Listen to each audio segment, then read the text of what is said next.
Okay, so welcome. You're so welcome to the week one of the Life Upgrade Coaching Program for women who want to begin to live the life of their dreams. In this week one, we are going to be looking at discovering and understanding your most authentic self, okay? If you need to be able to live a successful life, you need to be able to achieve your goals, you need to be able to create the things that you desire and design the life of your choice, then you need to discover who that person actually is. So the first step to fulfilling and living a meaningful and productive life is identifying, discovering, and understanding your most authentic self. And in this first video, we are going to be looking at identifying your passions, because your passions are a core indications of who you are. Okay, so today we are looking at, right now in this video, in the next few minutes, we are going to be discovering what your passions are. So what exactly are passions? Passions are those activities that we engage in that motivates us, that you have a deep love for. You're interested in those kind of activities. And when you engage in this type of activities, they keep you in your most positive, in your most creative, and in your most productive state. Let me take them one after the other. These activities that when you do them, you feel positive. You have this energetic drive. Okay, you're just happy doing them, whether you're being paid or you're not being paid. Okay, when you're doing these activities, you get so productive, you're efficient, you develop, you grow without anyone teaching you. There's just this interest, there's just this excitement, enthusiasm in you to learn more. You get creative, your brain is working, there's a flow in them. These activities are called your core passions. All right, they are your core passions. Then I want us to understand two things. I want us to understand something, and there's a difference between passions and hobbies. A lot of us confuse passions for hobbies, but they are quite different. Now let me give you the distinguishing factor there. Hobbies are things that you do, activities that you do to help you relax at your leisure time, when you have spare time, at your free periods, to just have fun, to unwind, to feel happy, to enjoy yourself, okay? But passion is something that you do to feel whole. It's like it's an intricate part of you. It's something that you must inculcate in your life, in your work, in everything around you, so you are whole, you are balanced, you're complete. You need it. You would want to incorporate it into your work. That's why they said make money from your passion, monetize your passion, because these days it is very, very possible for you to create multiple streams of income from your passions. We're going to be looking at that in the last week, where we'll be monetizing your core competencies. Okay, so passions are very, very different from hobbies. Your hobbies are just for fun, while your passions are what makes you feel whole. That's why most of us don't feel happy in our jobs, because our jobs are not what we're passionate about. That's why you can find somebody who doesn't feel comfortable, who is not contented with her career line of choice, because she didn't discover her passion earlier on. For people like us, I read accounting, and if I had known myself, if I had discovered myself, I'd found out my passions, I wouldn't have gone into accounting, because I don't like counting other people's money. What I'm passionate about is teaching, okay, inculcating knowledge into people. So you need to be able to differentiate between passions and hobbies. Let's forge ahead. So let's look at the benefits of finding your passions in life. The first one is happiness. A wise man said that success is getting what you want, but happiness is actually wanting what you get, loving what you get. You get successful when you know what you want, okay? But some people can be successful and not happy. That's because they have something that they desired at the point where they never discovered themselves. So as your self-discovery as the knowledge of yourself continues to upgrade, you continue to discover more things about yourself. All right, so that's why it's necessary you find out who you are earlier on. You discover your passions, and you base your life choices, your marriage decisions, your life partner, the choice of life partner that you make, the choice of business that you go into, the choice of study that you choose to, the school you choose to go to, the course you choose to study, the kind of relationship you choose to make, the kind of job or profession you choose to go into, because these are things that you do every day. If passion is not inculcated or taken into consideration before making these choices and decisions, you will not be happy. So finding your passion makes you happy, makes you make the daily choices that you need to make with happiness. All right. So the second importance is it builds motivation. There's a hype. Like I said, you just feel productive. There's this excitement when you're doing what you're doing. There's this, you even feel the tone of your voice, your vibes, you're gesticulating. You're not searching for words. It's just flowing from the inside. Like I'm teaching now, because I love mentoring. I love coaching. I love teaching. So there are things that you do that just makes you feel you're so comfortable, you're so motivated. Okay, you can talk about it for a long time. There's this inner motivation. You don't need a push from external. You don't need someone to come push you, someone to come motivate or incentivize you. You are already internally motivated. It's because you are passionate about it. Okay, the third point is creativity. When you're motivated, there is a flow of creative ideas. Whenever you're brooding or thinking about something or doing something that you're passionate about, ideas must flow. Whenever I'm planning a mentoring on a coaching or a training section, even when I'm taking my bath in the bathroom, ideas are flowing. Sometimes I'm like, will I need to keep a phone or a pen and paper in the bathroom so I can jot down things?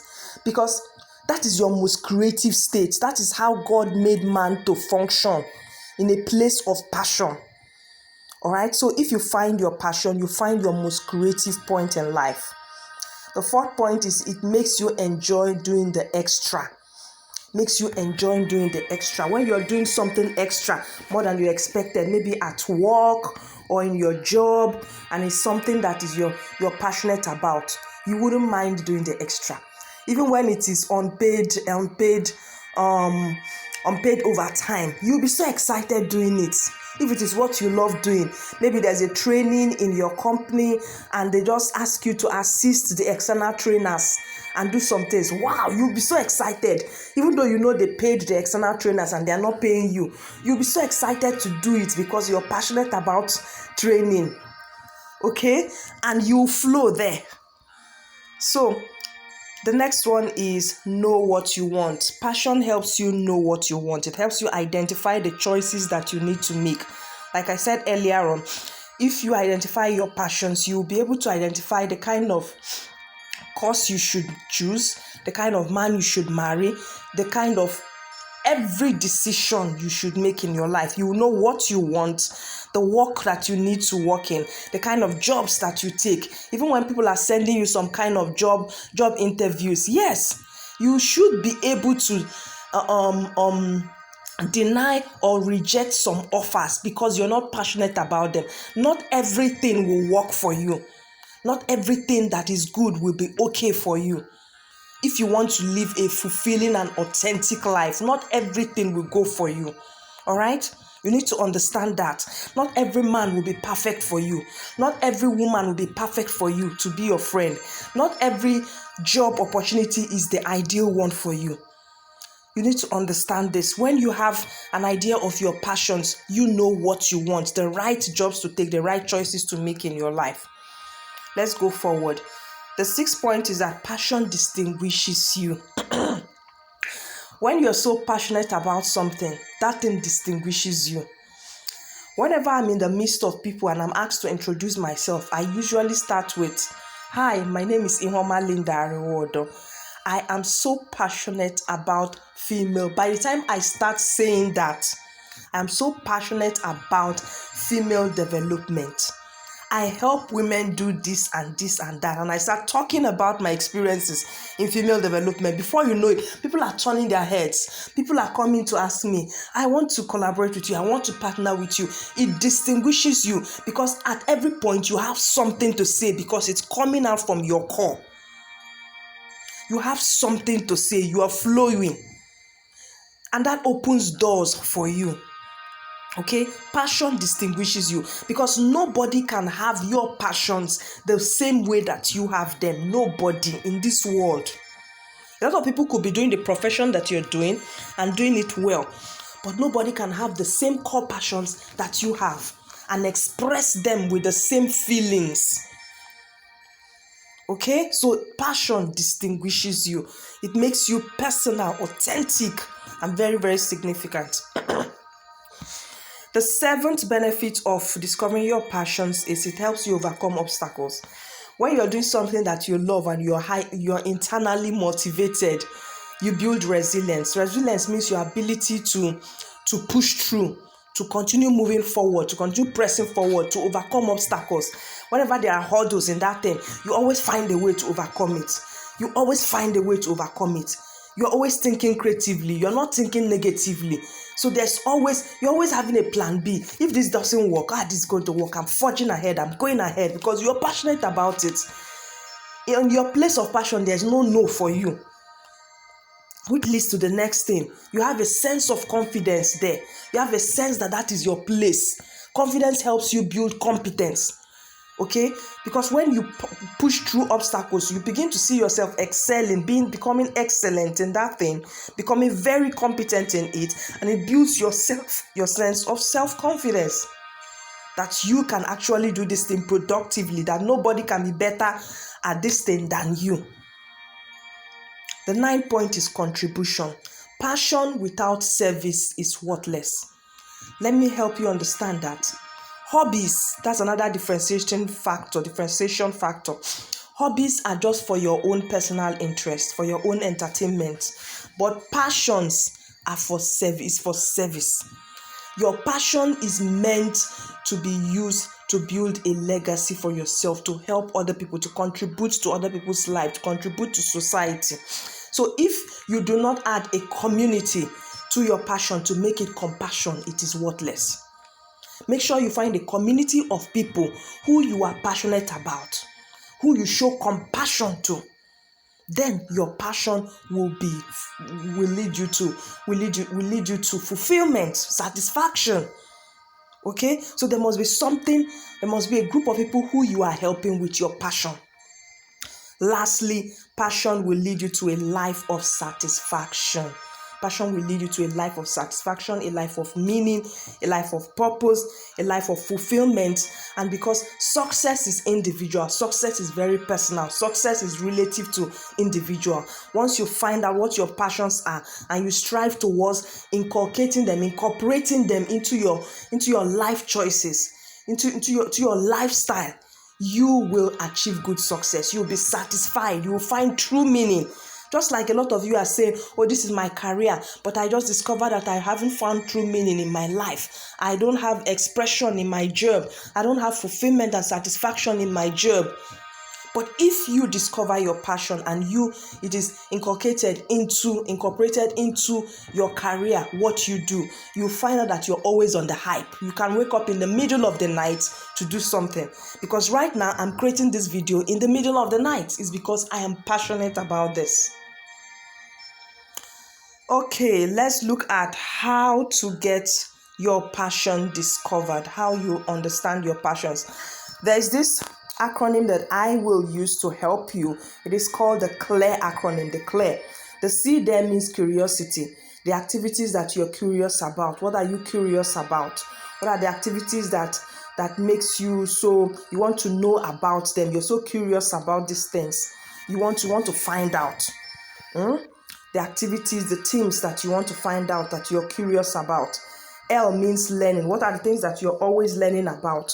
You always want to know more about this thing. You can spend money, spend time to know about them. Those are indicators to your passions. Enthusiasm.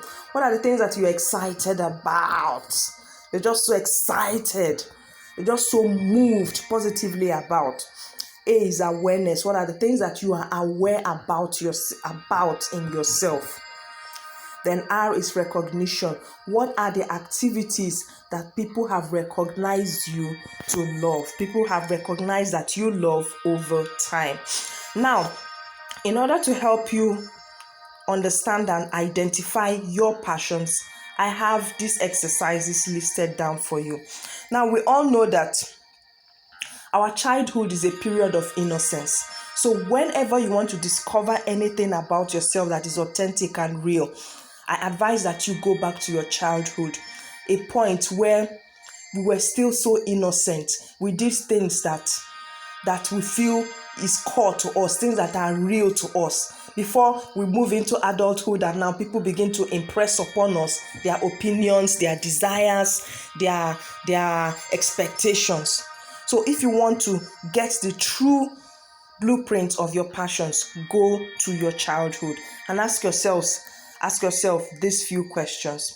Ask yourself, when was I more creative? What activities in your childhood from the age of 3 to 10 made you more creative?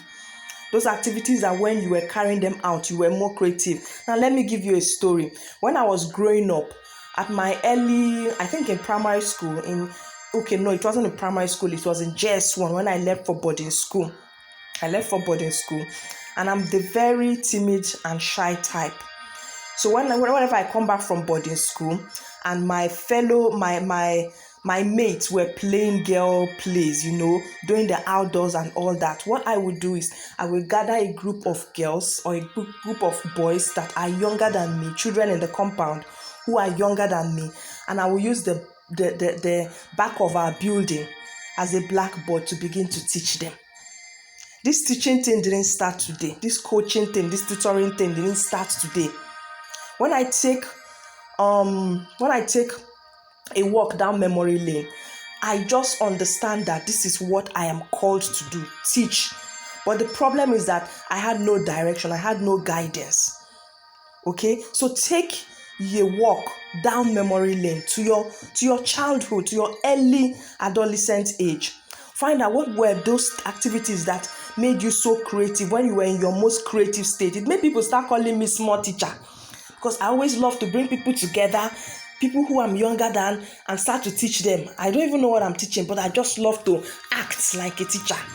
And there was this particular teacher that I loved. So I love to imitate her and act like her. Miss Josephine. So ask your younger self when you are the most happy. Some people are most happy when they were playing cooking things, when they were sewing baby clothes, when they are scattering electronics. When are you the most creative, the most happy, the most impulsive, the most imaginative as a child? What did you want to do with your life when you were a child? What did you want to do with your life when you were a child? You need to understand this. You need to identify it. I know mine. I remember I wanted to be a teacher. Yes, I used to say it, that I want to be a teacher, but I did not actually understand the kind of teaching that it was. So what did you want to be? What did you want to do when you grow up? No matter how silly it might be. All right, you need to identify this. Then what activities did you fully and truly express yourself in? Like I said, mine was teaching and reading and writing. I always loved to write. People will be playing outdoors. I'll come to the window. I have a desk. After I'll just pour out my imagination to paper. I had my imaginary friends. I would write stories on books and all that. Those were my passions. So you need to find out what yours actually are. Okay, the next exercise is that after you examine your younger self, you need to ask your adult self, you in the present, what are the topics that you're curious about, that you always want to find out about? Topics that you're curious about. For me, anything that has to do with self-development, I'm curious about it. I'm downloading books that you can buy. Anytime I go for any conference, I must buy a book that has to do with female development, personal development. I can't miss it. I can spend my last card Every December, I keep some part of my salary to make sure that I buy new courses every January. I wait for coaches and course creators to do their Christmas bonus and their New Year bonus, and I make sure I buy courses and I buy books, I buy things that will help develop me in the new year and help me upgrade myself, because knowledge and continuous learning is a passion of mine. Okay? Then, what are the websites that you browse whenever you have data and you just want to relax, or you want to be creative, or just relax or something like that? What are the websites that you browse? What are the books that you frequently buy and read? What are the movies? What are the consistent themes in these books and in these movies and in those websites? What are the things that you put extra effort in? They tell you do this and you do it more than, exceedingly more, exceptionally more than what you were asked to even do. You go the extra mile to give them jara. Because it's just flowing. You don't know when it is pouring down on the ground. They're even begging you, wait, time. Maybe they gave you a mic to speak. You're a public speaker. You just come on the podium and you're talking. You over talk. And they're asking you, you've said too much. Cut it down a little bit. You go the extra. What are the things that makes you lose count of time? You don't even know that time is flying. Like now, I said these videos are not going to be longer than 15 minutes, but I'm sure this video is going to be up to 30 minutes. So I'm sorry. I am apologizing even before time because I'm doing what I'm passionate about. Now, the third exercise is asking your tribe.